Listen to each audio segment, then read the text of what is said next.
We need more innovations that can scale to support all the people struggling with illnesses above the neck, PTSD, substance abuse, OCD, etc.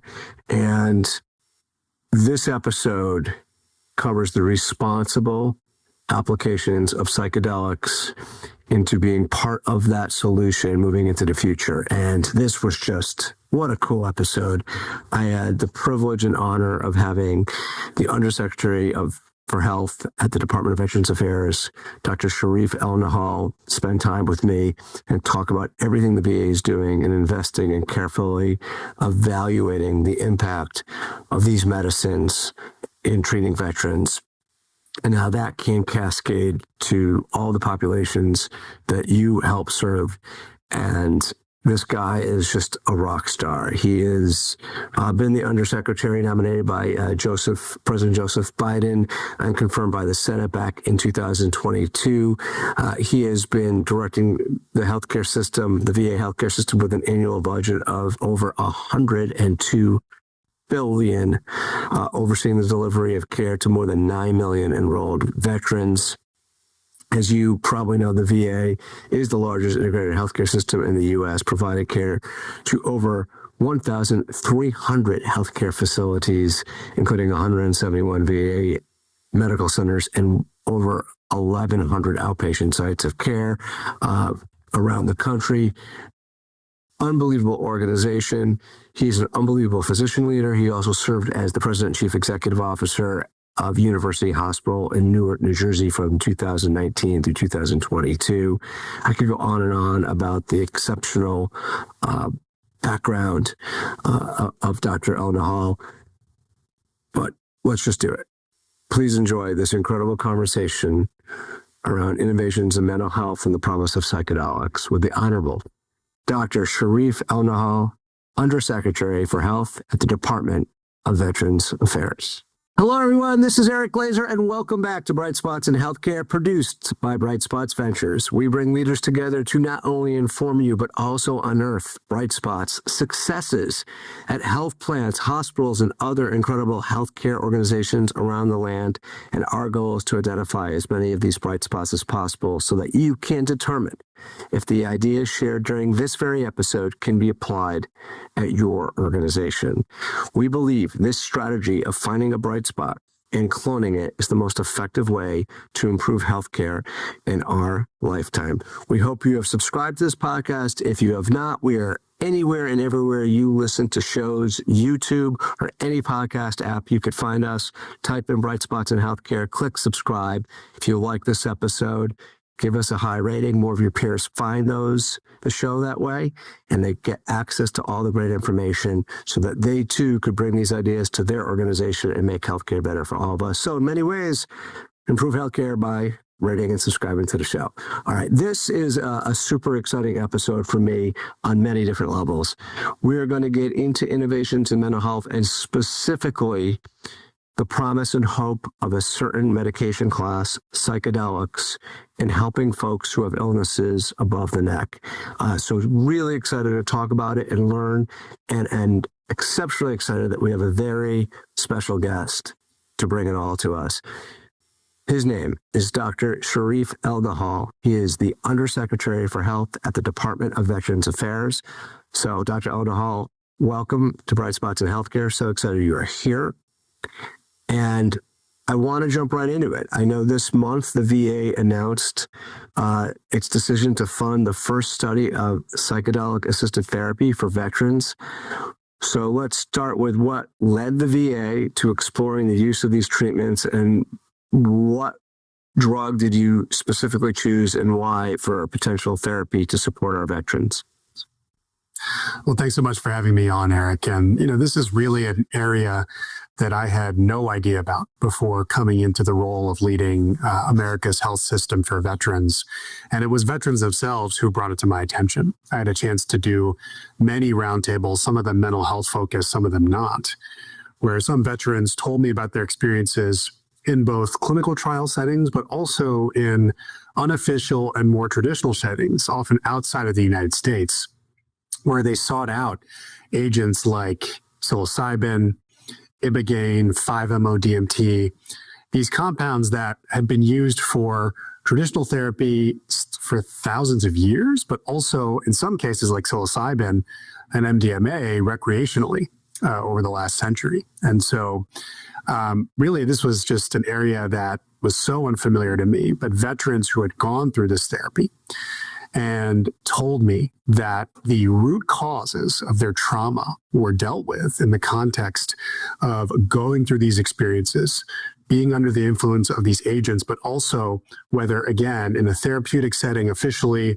or in one of these traditional settings, not within the American healthcare system, had some degree of guidance and support, Sherpas, folks guiding them through their psychedelic experience to a place where they thought they could safely unpack their trauma, deal with it, rationalize it, and bring themselves to a place that says, hey, my trauma, my historical experiences don't have to define me now, that I can be the master of my destiny and bring myself to a place where my trauma doesn't define me, my trauma doesn't define my behavior, and most importantly, a place where the trauma doesn't debilitate them and, really affect the quality of their life day to day. And so, again, veterans themselves brought this to my attention, encouraged me to explore it further. And then I was just so interested to find out that our own scientific teams, really awesome scientific leaders like Dr. Ilse Wiekers and Dr. Wendy Tenhula, two mental health scientific leaders within the VA, had already been supporting studies in this. Now, those studies had been funded by outside philanthropists because the VA was not putting taxpayer money into these studies. But they had started to support this research somewhat under the radar over the last several years because they had been convinced that the results were very, very promising for veterans. Wow. Okay. So a little bit to unpack there. So can you, I don't want to get too basic here, but just so folks who are listening who maybe this has crossed their desk, but they really don't understand it. And I don't want them to just think, hey, this is just like, let's use things from like LSD to help people. Can you explain, A, at a high level, why these drugs are showing promise? And B, when you're providing that example of the quote unquote guides, as the VA envisions it, as you envision the future in this country, is it a drug that you take and then you're in a therapy program that allows you to just uncover things that your mind hasn't been able to uncover in a traditional therapy session? So help the listeners figure out why this is going to be more effective than maybe some of the current standards of care. Well, look, I think it's the responsibility of the VA to investigate the efficacy and safety of these psychedelic-assisted therapy methods in a controlled and measured setting within the VA. The VA has a great reputation, frankly, because we've needed to build this infrastructure over the years on conducting some of the highest quality mental health research in the country. We've researched and in some cases contributed to the standard of care right now, for example, for PTSD, prolonged exposure therapy, cognitive processing therapy, some of the research around the benefits and risks of SSRIs. A lot of the stuff, the scientists and the clinician leaders who have contributed to this at some point had crossed paths within the VA or had been clinicians in the VA. And so we had built up this infrastructure over time and are now putting it to use in pretty rigorous scientific settings to investigate efficacy and safety. So right now we're funding, we're supporting rather 11 studies, 7 in MDMA, which is a drug in recreational settings that's often called ecstasy or Molly, just for reference. But MDMA is the actual compound, and we're supporting 4 studies in psilocybin, which is the active compound, psychoactive compound in mushrooms, otherwise known as magic mushrooms, as used recreationally. And so we're trying to use these agents to put patients in a safe place, highly supervised, and administer therapy either while they're under the influence or at some point within the trajectory of that care to make sure the patient is safe, but also to provide the optimal environment for the veteran to be able to unpack their trauma and guide themselves in many cases in processing, unpacking, and coming to conclusions like, hey, this trauma does not have to define my day-to-day experience here at home as it necessarily did when I was in battle, or for many veterans, by the way, trauma that preceded even them joining the military, that in some cases actually encouraged them or in some indirect way led them to join the military. Interviewed a veteran named Jonathan Lubecki. I did a podcast with him, and he found himself in one of the original MDMA trials conducted by an organization called MAPS, talking about childhood trauma. He was a survivor of child abuse. And he sort of came to the conclusion that that was one of the most defining experiences that led to his PTSD later in life. Of course, exacerbated and affected by his military service, but in a quite different way from some of the standard therapy systems of PTSD that we use every day. A lot of this therapy is self-guided because these agents put you in a place where you're very contemplative, very self-reflective. You're in your own head, you're in your own memories, and you end up being in either an emotional or sensory neural state where you can actually, again, bring out this trauma without, some of these debilitating symptoms coming in. The fight or flight response, for example, that patients with PTSD get whenever they're triggered or reminded of their historical trauma. These agents, let's use MDMA as one example, put you in an emotional state where the amygdala, the part of the brain that's basically the fight or flight part of the brain, literally cannot affect you based on the effects of the drug. And you see the patient sometimes through art, sometimes through simple discussions with the therapist, sometimes through music, whatever they feel like they're best able to express, bring out this trauma, unpack it, and find themselves in a place where they can really start to address their issues. And the fascinating thing, Eric, is that a common thread across all of these compounds, psilocybin, ibogaine, 5-MeO, DMT, LSD, there seems to be both physiologic and cognitive effects that last for quite a long time, meaning there isn't a need to continue these agents longitudinally, like you have to for SSRIs, like you have to for drugs like methylphenidate, Ritalin. And it's fascinating that there seems to be a long-lasting effect as a result of the combination of these agents in therapy at the same time. Wow. So let me repeat a little bit of that back to see if I captured that. That was a really good outline. So at the end of the day, these drugs enable an emotional state that reduces or eliminates that fight or flight reaction that we have.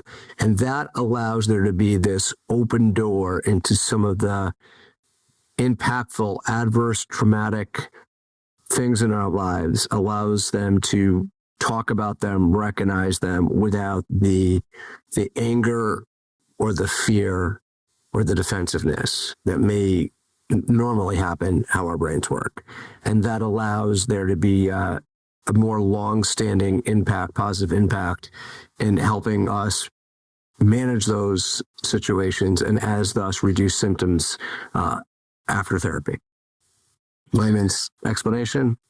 That's right. And there seems to be evidence, especially around certain compounds like psilocybin, that permanent changes in the brain take effect after use of these drugs.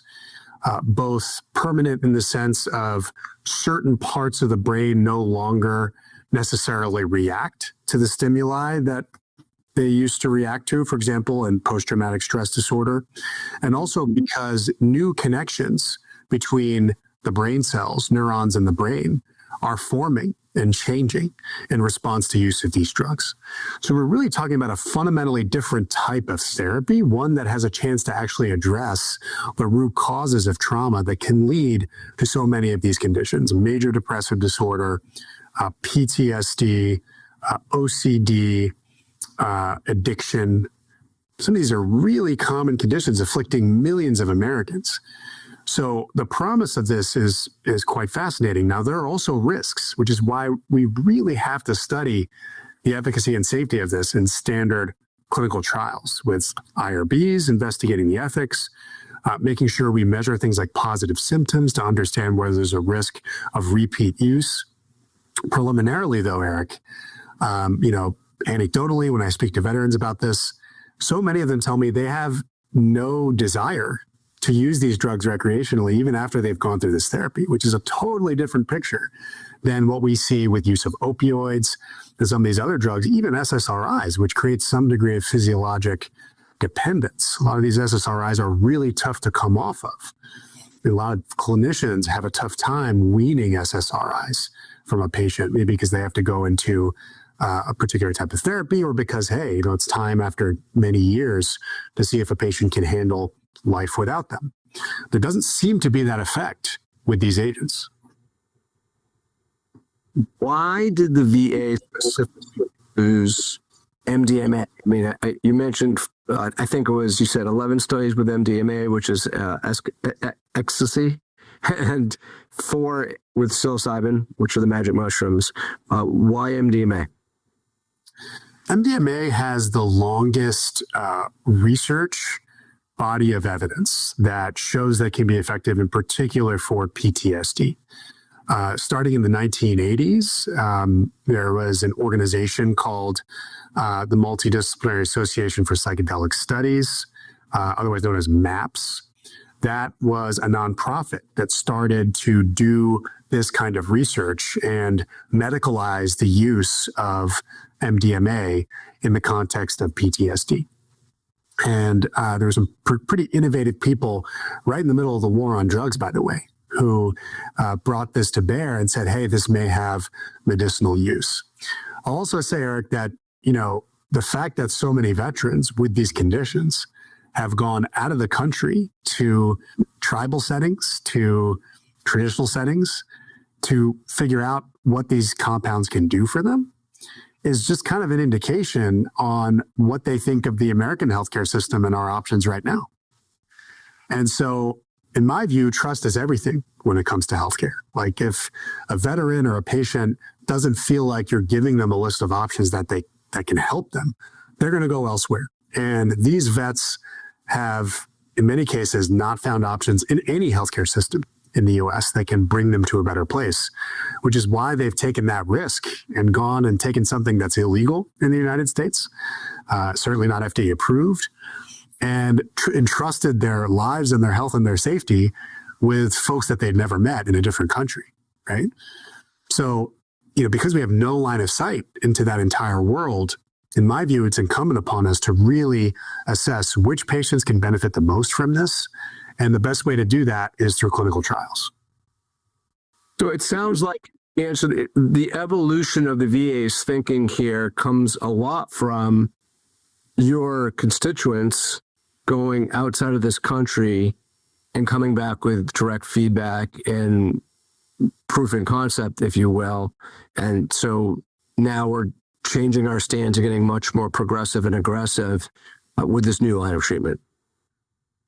Yeah, veterans are driving the agenda here, but we also have, I think, the best clinical trial infrastructure in the country to put to bear to really understand how beneficial these drugs can be, what the risks are, because we don't fully understand that yet at scale, and ultimately be assistive in bringing these drugs at the bedside when the FDA ultimately approves one or more of these agents. We don't know when that will be, or what the circumstances will be, or which organization will be successful in doing so. But the VA can help fill in a lot of the scientific questions for ultimately the government to say, okay, let's approve this and potentially make it available to any patient in the country with these conditions. That's a big step. That's risky. That really requires us to build the evidence. I can't think of a better organization than the VA to build that evidence. Okay. So I have a couple of questions to dovetail off that. Beyond safety, what are some of the other headwinds that we're going to face in this country around more readily available psychedelic treatments? And I guess here's the second question, because it's gonna connect. And my listeners know I don't talk politics. That's what they mail to me. But I think we want to address the elephant in the room, and that is: do you anticipate the continued investment and curiosity around psychedelics as administrations change? Yeah, look, I'll start with the first part of your question. I've been an academic medical center CEO. I've been a regulator as health commissioner in New Jersey, and now I run one of the largest integrated health systems in the country. And so I understand, this is all kind of like red alarm risks to healthcare CEOs out there. When is this stuff going to actually be FDA approved? When are the regulators going to say it's safe? That has to be done before any of these systems can really adopt it. And what I'm saying is that our researchers need to get on it, and the VA needs to get on it. I'm actually optimistic in the second part of your question. Now, the Biden administration has made very significant investments in being able to fund this work for the first time out of our actual funding streams for research in the VA. So VA appropriations will now fund a pretty large study out of both the Brown and Yale University partners at the Providence VA and West Haven VA, respectively, a trial for veterans with alcohol use disorder and PTSD, that investigating therapeutic dose of MDMA with therapy versus low dose MDMA with therapy. And that study is in place to address one of the FDA's concerns about this concept of functional unblinding, meaning you kind of know which part of the study you're in, either the placebo or the therapeutic arm, just based on how you feel as a patient, and the therapist can immediately tell based on the behavior change of the patient, which is a really important thing in science. But I think we've made some pretty big steps on this. I'm encouraged by actually the sentiments of people like RFK Jr., who have mentioned in many public settings the potential for psychedelics to help people with mental health conditions. And I think he's particularly keen on it because of the fact that it's potentially addressing root cause trauma. And it's not necessarily putting people on a drug that they may have to depend on for the rest of their life. That definitely comports with his viewpoint of, wellness, using sort of natural compounds and natural therapies to get you to a better place in your health. So it seems to be pretty consistent with his worldview. And I know he'll be a supporter from it from the HHS side. And also Elon Musk. Elon Musk has made public statements about the promise of psychedelics as well. So it remains to be seen, obviously. We don't know. But I'm actually optimistic that we've made investments now in this administration, and I hope that the next one continues them. What have so far? What are some of the findings so far in the early studies around MDMA's effectiveness in treating PTSD for your population? I mean, what are we seeing right now? Yeah, look, it's pretty remarkable, Eric. And I'll just caveat this by saying we're still talking about small numbers. We're still talking about single studies. But I'll just give one example out of the Bronx VA. Dr. Rachel Yehuda, one of our mental health researchers there, she is one of the top minds, I think, in this in the country, did a study where she looked at the effect of psychedelic-assisted psychotherapy. I can't underemphasize how much the therapy part matters in this, Eric, so I'm going to keep saying it. But in the therapeutic arm of her study, the veterans who got who got MDMA, 86% of them lost their PTSD diagnosis. 86%. And 45% went into full remission, meaning that clinically, they were not distinguishable for somebody who had never had PTSD. So losing your diagnosis still might mean It goes back. 86% lost their PTSD diagnosis, if you will, and then you said 46%, 45% complete full remission from their PTSD. Okay, I'm sorry. I had to get that down and make sure people captured that. Now we're talking about dozens or hundreds in this study, or like, can you put a fence around this? We're talking about dozens in that study, which is why we have to keep doing bigger and larger clinical trials. Yeah. But the phase 3 trial that was submitted to the FDA had pretty similar results, substantial and remarkable. High percentages of patients in the therapeutic arm compared to placebo who lost their PTSD diagnosis, and many, many who went into full remission. When you compare pound for pound with what we call options for the standard of care, there's no comparison on what the potential benefit could be.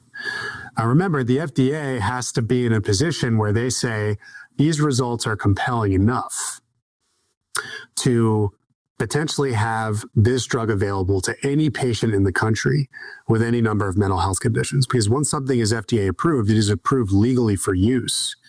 And drugs can be used off-label, as you know. And so the threshold has to be pretty high, I think, for them to approve the first psychedelic agent. Maybe it's MDMA, maybe it's psilocybin, maybe it's a different compound. But ultimately, I think larger studies continuing to reproduce and make these results, known and available to the medical community, pass every scientific muster that we can. That's our obligation in the VA, because I think veterans deserve us being on first looking into these therapies. VA is just such a great leader in innovation and bright spots. I won't take up time to pontificating about that, but Dr. Elnahal, tell me a little bit about what we found in those studies that maybe didn't go as well. Were there any adverse events that, maybe on the other side of the coin show some potential risk and danger? Yeah, there are definitely risks, Eric. So by definition, these agents, be it MDMA, psilocybin, they make you vulnerable. In MDMA's case, they can make you emotionally vulnerable, susceptible to influence. Boundaries between therapists and patients can be compromised in these scenarios. And so making sure they're safe and supervised, making sure the patients are safe, most importantly, has to be of the utmost importance when you design these studies. And so the importance of the institutional review boards are really important.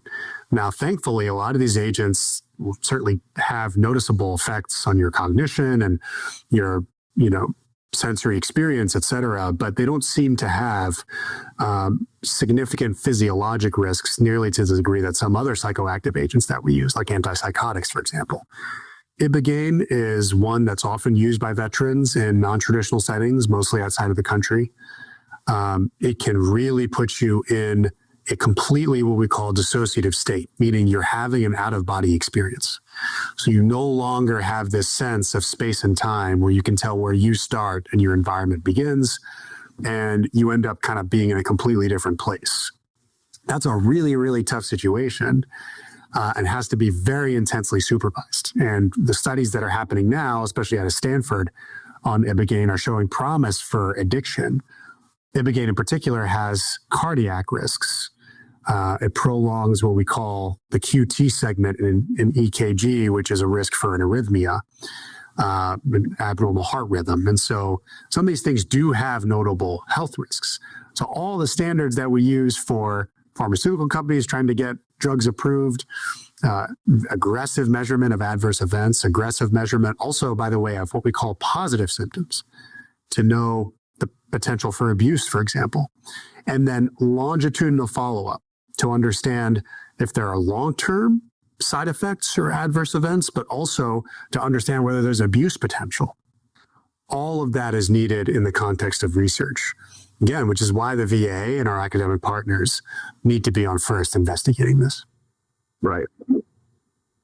Based upon all this exposure you're getting around psychedelics, and so just your own opinion, and you've mentioned with MDMA and psilocybin in the context of what the VA is doing, you've mentioned Ibogaine and a few others. We haven't mentioned ayahuasca. Well, yeah, but there's a lot of other psychedelics out there. Like, in your opinion, based upon your research as a clinician, what have some of the most promise to help the greater population and all those suffering with illnesses above the neck that are tied to a lot of the healthcare costs in this country and a lot of a lot of the pressures that we're seeing, especially cardiometabolic disease, but we could go on and on.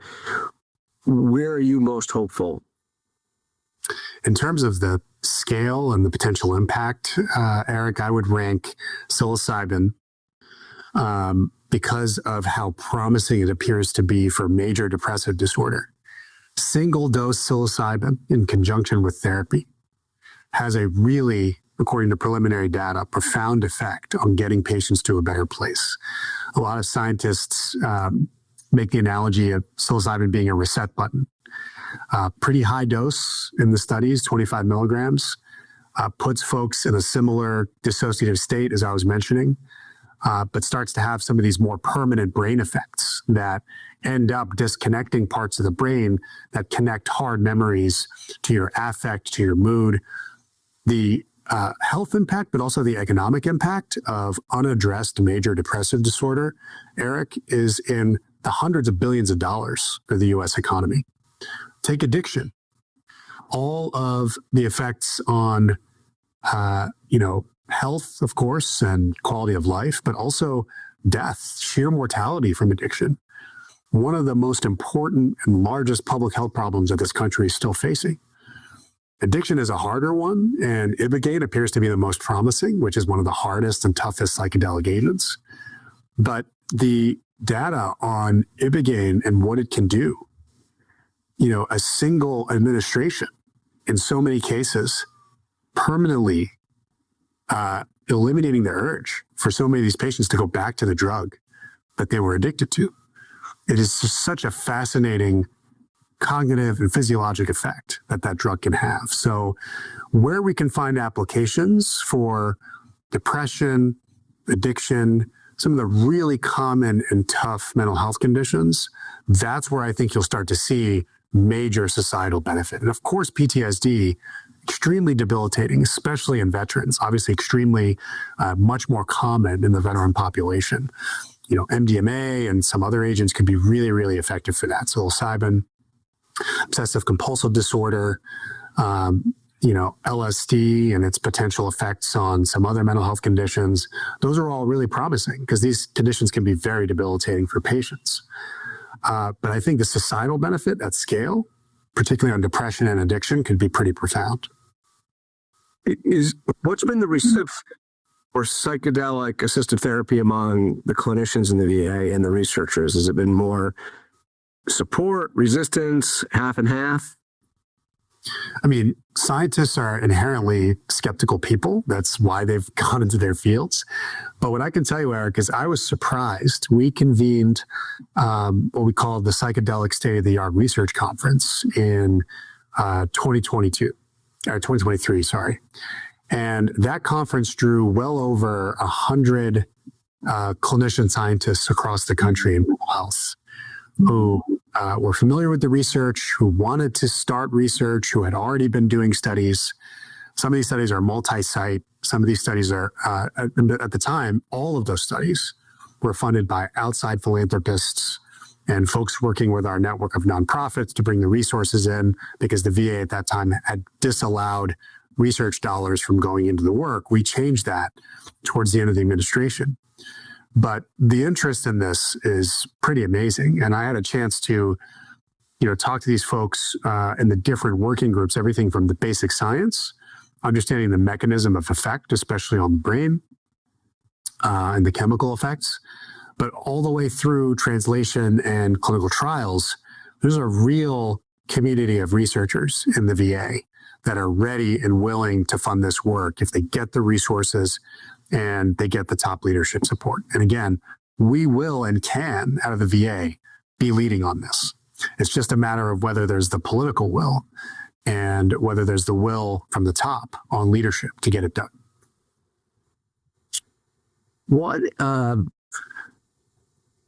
Got a couple more questions. I know we're going to run tight in time here.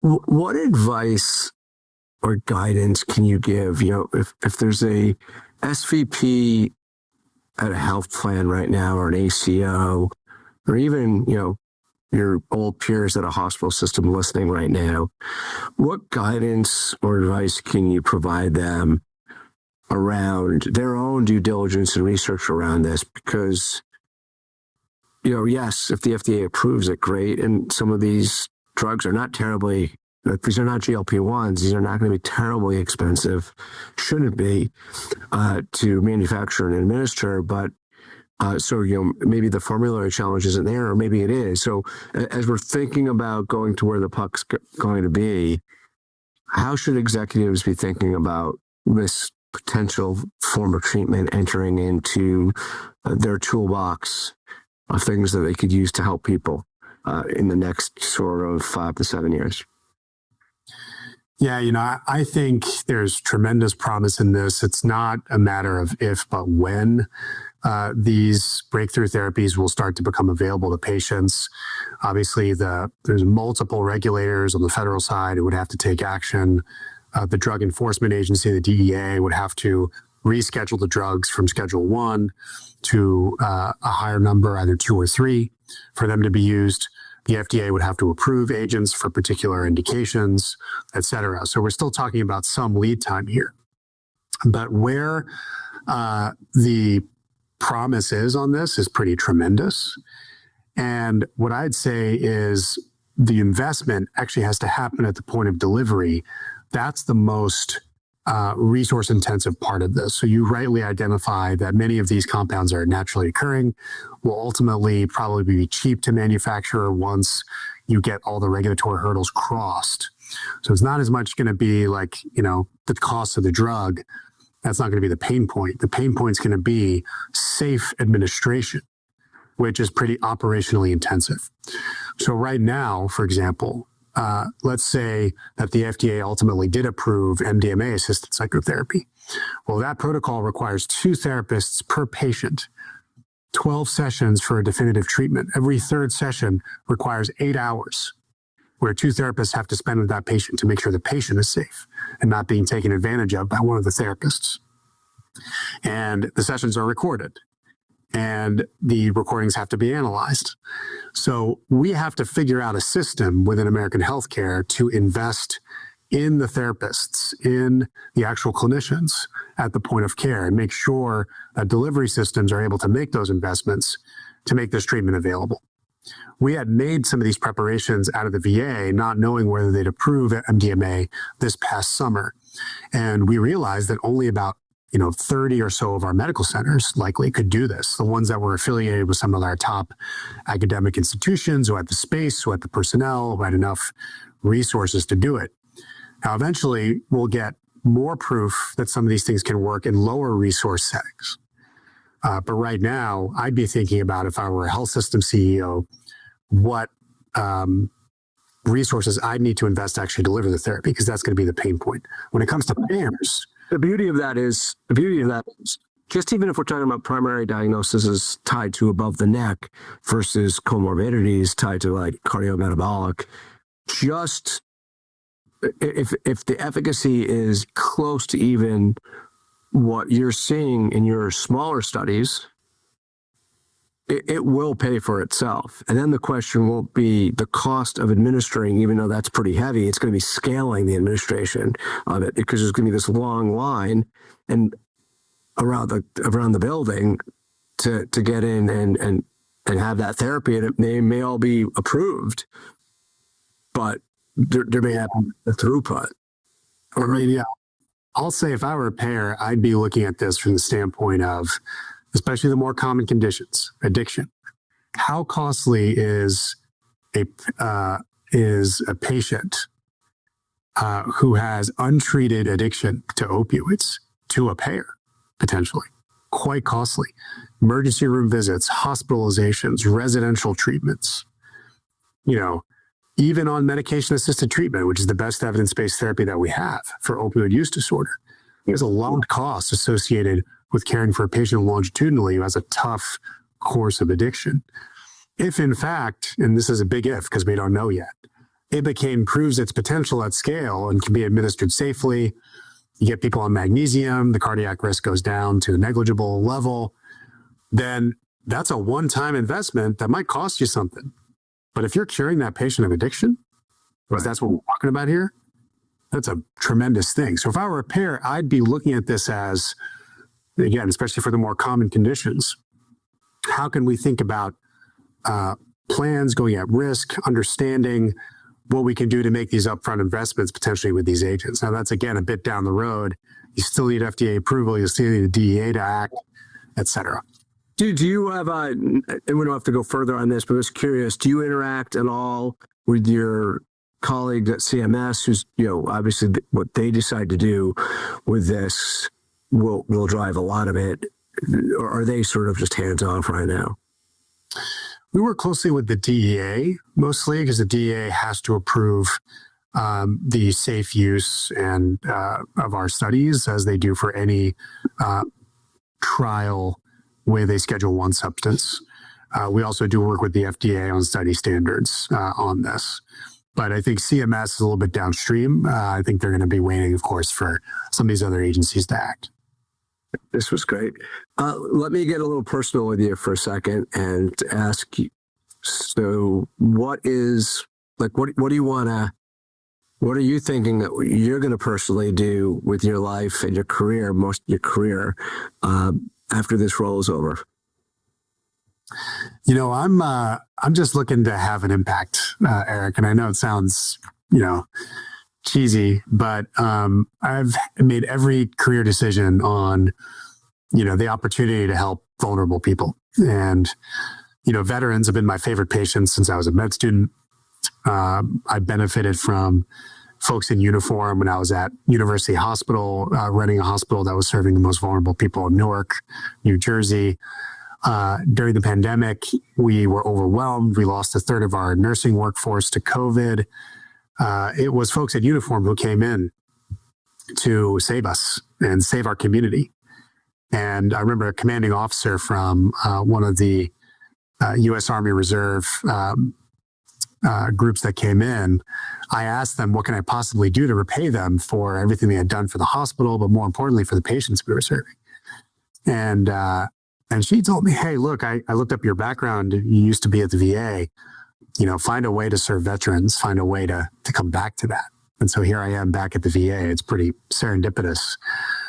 But I'm open to anything that just helps vulnerable people. And whether that's at a delivery system or whatever, that's what I'll be looking for next. Right. Well, let me give you a job right now to be sort of a producer for Bright Spots. Give me and my listeners a few references of people I should be approaching to be on the show next year around this topic. So you already talked about Nolan Williams at Stanford. I think it was Rachel Yehuda that's running the study in the Bronx for you, for the VA, I should say. Anyone else you think we should, listeners should be Googling, my team should be looking to bring on the show and further this conversation? I would reach out to Morgan Luttrell, who is a member of Congress. Yeah, Texas, Navy SEAL. Yep. Veteran who's been very focused on the issue of veteran suicide and had his own experience with Ibogaine and 5-MeO-DMT. And I had a chance to sit with him recently. We were both on a panel at a health conference, the HLTH conference in Vegas earlier this year. And he told me about his entire experience and what it was like and how it completely changed his life. And so I'd encourage you to get one of these vets, especially these special ops folks who, are some of the best warriors on earth, but came home with a lot of trauma and had a lot of trauma reintegrating. And they will just walk you through something that's just profound in terms of how these therapies can help them. So, and they'll reinforce more than anybody else that the unique experiences here seem to be long lasting. They don't feel like they're dependent on a drug or a set of therapeutic practices after this therapy. And it's changed our lives. So I'd recommend talking to a veteran for sure. Great. The Honorable Dr. Shereef Elnahal, you are now a producer of Bright Spots. Congratulations. I really thank you for all the time and for all this great insight. I really enjoyed this. I want to be respectful of the time that your team told me to stay within. So I'm going to reluctantly and respectfully close this conversation. I want to thank everyone listening today for tuning in. We do not take the time you spend listening to this episode for granted, and we hope you use the ideas and the bright spots shared today to inspire your thinking and enhance your company's current approach to improving healthcare for all of us. We produce this show for you. This is your Bright Spots in Healthcare podcast. Take care, everyone.